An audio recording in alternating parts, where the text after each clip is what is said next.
When you grow up in life, do you ever think about where the time has gone? Or what do you do in your spare time? Do you go outside and enjoy the weather, or even talk to old friends and cherish your moments?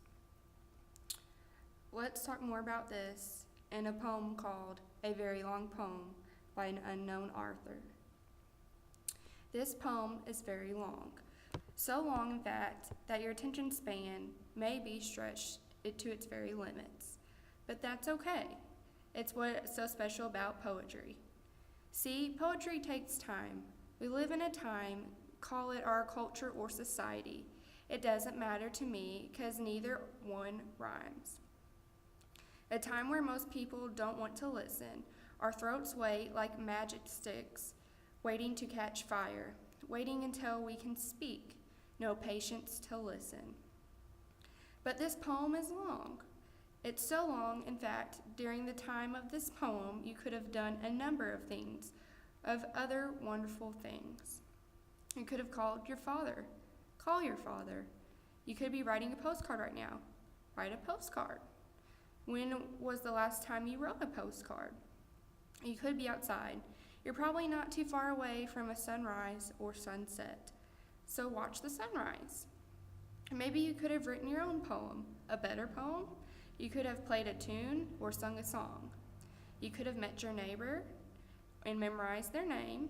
Memorize the name of your neighbor. You could have drawn a picture or at least colored one in. You could have stared at a book or finished a prayer. You could have talked to God. Pray. When was the last time you prayed?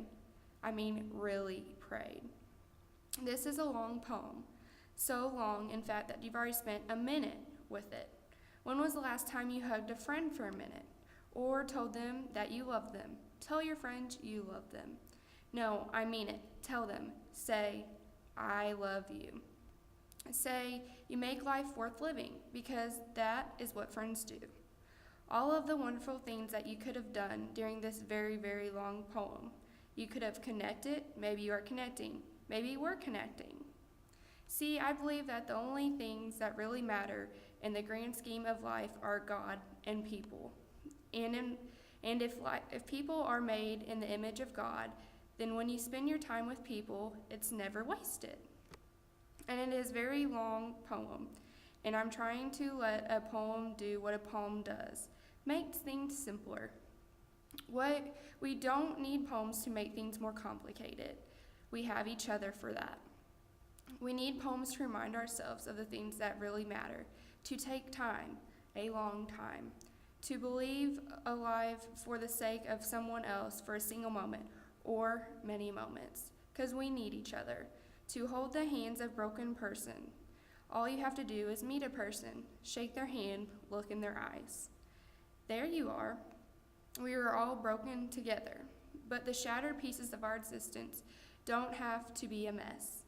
We just have to care enough to hold our tongues sometimes, to sit and listen to a very long poem, a story of life.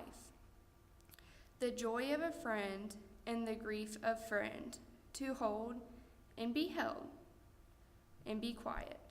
So pray. Pray. Write a postcard.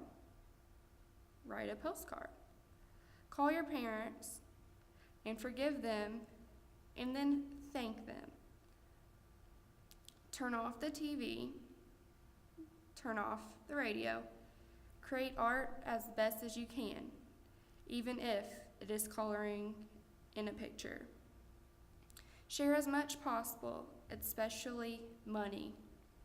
Tell someone about a very long poem once you have heard, and how after it you brought them to you.